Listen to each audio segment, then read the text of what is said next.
If you're ready to take control of your mornings and stop snoozing, rolling over, pulling the covers over your head, and hiding from your greatness, I would love for you to join us in the free 30-day Morning Mastery Challenge. In this challenge, we'll be using proven strategies and techniques that I have used in multiple areas in my life and that I have helped my clients use in so many different areas to shift habits in a positive way to start creating the dream life we want to create. If you're ready to start shifting your mornings so that they're not groggy, they're not snoozing, they're not constantly starting with you feeling behind, if you're ready to take control and start creating that dream life today, I would love for you to go to the show notes and click the link or visit overcominggraduation.com/morningmastery. That's overcominggraduation.com/morningmastery. We are super excited about this. The group is already growing, and if you're ready, we'd love for you to be a part of it. The challenge kicks off November 21st, 2018. So for those of you that are ready, we will see you on the inside. Hello, everyone, and welcome back to another episode of Overcoming Graduation with Brian Drury, a show where I work to teach you everything I wished I'd known about life to help you graduate to the next level in your own. Today is another installment of the Morning Commute, where I take my ride to work in the morning to share a short but powerful message with you to help you kick your day off on the right foot. And today's message is this: the repeated failed experiment. Many times in life, especially when we're on a personal development or growth journey, there's going to be a lot of what most people would call failure and what most people would view as failure. The reason that more people aren't encountering failure more is because they're staying in what's comfortable and what's known. Now, we often confuse comfort with something that feels good. But very often our habits and our patterns don't make us feel good. We're just so used to them that the idea of changing is more uncomfortable than the idea of continuing to living with the discomfort, pain, shame, anger, frustration that we already live with. We are extremely adaptable as human beings, and anybody who's gone through any change in their life knows that. Anybody who's done any kind of intense physical training or mental training or has leveled up their educational focus and study where they've really leaned in on something, that we can adapt and change and shift and learn and grow, and we're capable of so much. But oftentimes we like to pretend like that's not true and ignore it, because then it's like, well, if I could change it, then I have the responsibility or the opportunity to. So rather than say, yes, I could change it, I'm just choosing not to, we create all kinds of excuses and reasons and then build our habits and our patterns to support those limiting beliefs. Now, these are general concepts, and I brought this up today because I was thinking about something specifically. And for me, that is waking up in the morning. It's one of those things I don't want to share. It's like, I don't want to be like, yeah, I just have trouble getting up in the mornings, and I'm a 28-year-old man. I'm a grown-ass man that still struggles with it. I don't want to say that. I want to be like, yeah, I've got that mastered, and I'm doing my miracle morning activities, and I've got all this set.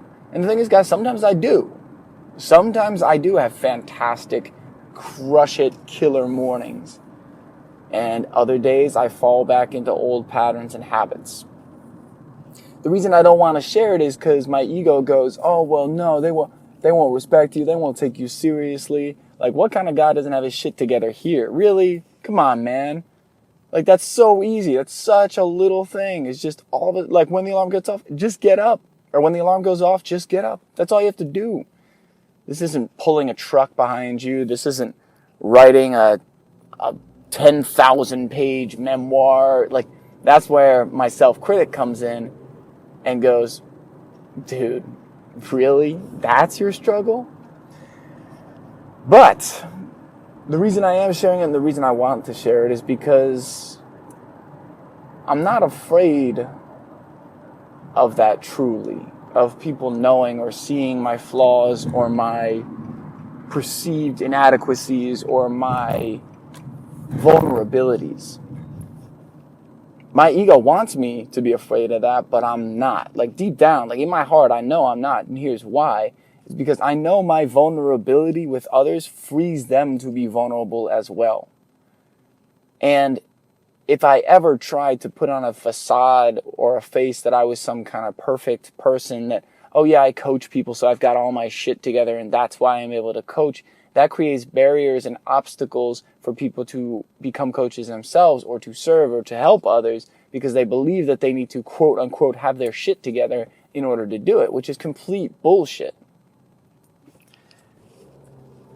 I think about it a lot of different ways, but I think the whole point is the authenticity. Is the coaches and mentors that really resonate with me are the ones that go like, dude, I'm still struggling. And I struggled with this for 30 or 40 years. And I'm the guy who teaches this. And yet it's still a battle for me at times. And I've gotten way better, but damn, it's still hard. It's that type of transparency that makes me go, I can trust this person. And so I'm not sharing this because I'm like, oh, I need people to trust me, so I'm going to do this so that they trust me. It's not a manipulative tactic. It's like, this is what I was afraid to share today. So I wanted to share it because I know there's something in your life you're afraid to share right now because you're worried people won't accept you. They won't take you seriously. They won't value your opinion. But the reality is, it's only through creating this vulnerability that we have the opportunity to deeply connect. Now, vulnerability doesn't always have to be this. I think when we hear the word, especially as men, we hear the word and we think of like, I'm just so vulnerable and weak and scared. It's like we think of this mousy little, like, just kind of energy. Like, I don't want to, I'm scared. It's like, that is not vulnerability at all to me. My perception or my interpretation of what vulnerability is and how we can choose to bring it into our lives is that vulnerability is the honest expression of what we're experiencing in a moment or in an event or in a given situation in our life. It's the truth behind the masks that we put up or the walls that we put up. The masks we put on, the walls we put up. Because we get people going, no, I've got it. Yep, no worries here. Things are under control. But the vulnerability says, I'm actually feeling overwhelmed. And my finances are in a place I don't want them to be. And I feel stressed by that. And I've allowed that to create tension in my marriage or my romantic relationship. And I haven't seen my friends in months. And, you know, it's hard. I'm still working through it, and I'm working to find better ways to do it, but I'm struggling right now. Especially in our jobs, we're afraid to tell people that. We're afraid to open up because we don't want them to see us as weak or incapable. Oh my God, what if I said I couldn't do it? Would they think I'm not a team player? Would they think I'm not this? Would they think I'm not... The crazy thing is, if you can say, manager comes and wants to hand you something and you go, hey, I'd love to pick that up, but I also have these other priorities. I won't be able to do all of them in that time frame. Which ones are the highest priority? Like, I can definitely do all these, but they won't all be able to get done by X day. Or, no, I can't have that meeting today because I need to finish X, Y, and Z. Are you available X time? Those things change. It's like those simple vulnerabilities of like, no, I can't do it all. And sometimes you can.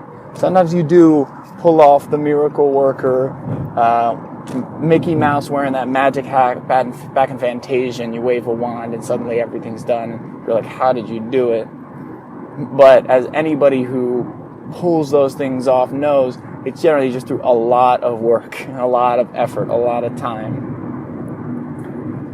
And so the repeated failed experiment for me has been my morning routine because I view it that way. This morning, I wanted to get up at 5:15. Honest truth, guys, got up at 7:15. Now, there's a plus side to this. because I've made several improvements in my diet and my stress management recently that have been enabling me to sleep much deeper.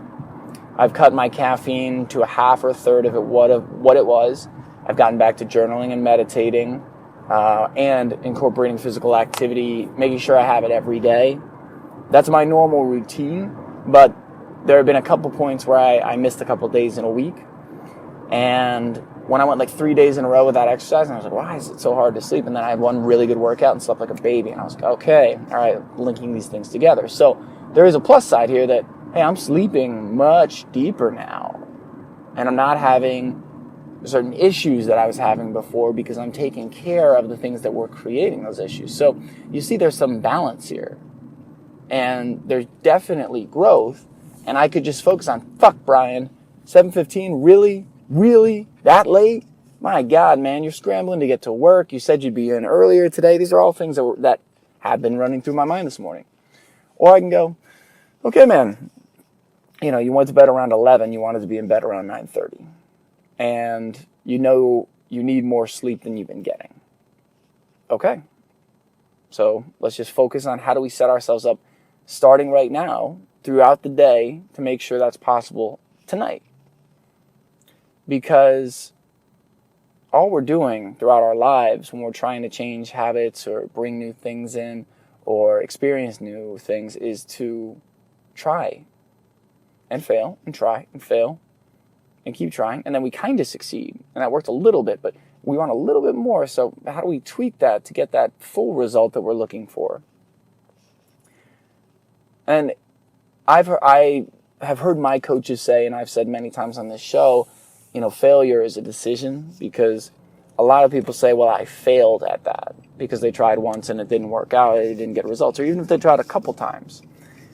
But it doesn't ever need to be a failure versus I failed for, the reputed failed experiment. A failure where a person quits, it's like, okay, they've decided it was a failure and they've chosen to stop. That's where failure comes in.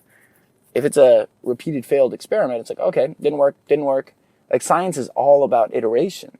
That's why they do tests. That's why they have controls. That's why they modify variables. That's what I've been doing with my diet, because I was like, man, I get to bed and I'm exhausted, but I can't sleep. I said, what things could be causing that? Initially, the victim in me went, oh my God, it's just so hard, and some people have it so easy, and I'm doing everything I can, and I can't sleep, and this is unfair. Nah. Yeah, there's that voice. I don't like that voice.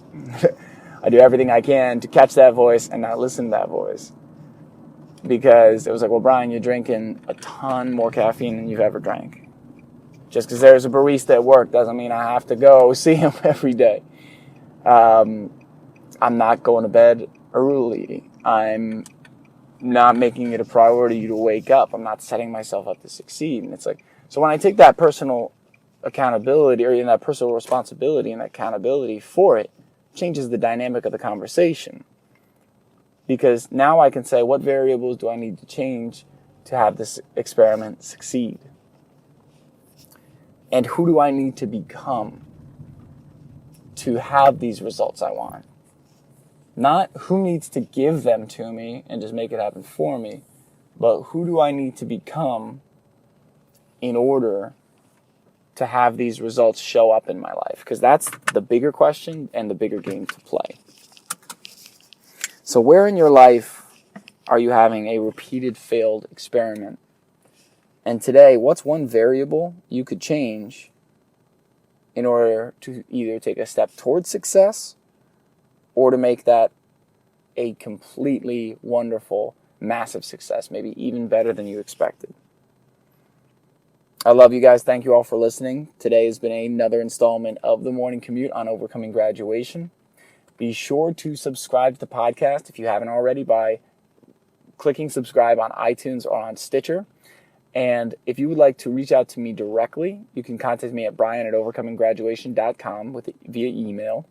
And if you're interested in getting clear on what you want to do with your life, finding out why, your deep reason why you want to do it, and how you can start creating that dream life faster than you ever thought possible, visit overcominggraduation.com/coaching or reach out to me directly at that same email address, brian@overcominggraduation.com, to set up your 1-hour free clarity session.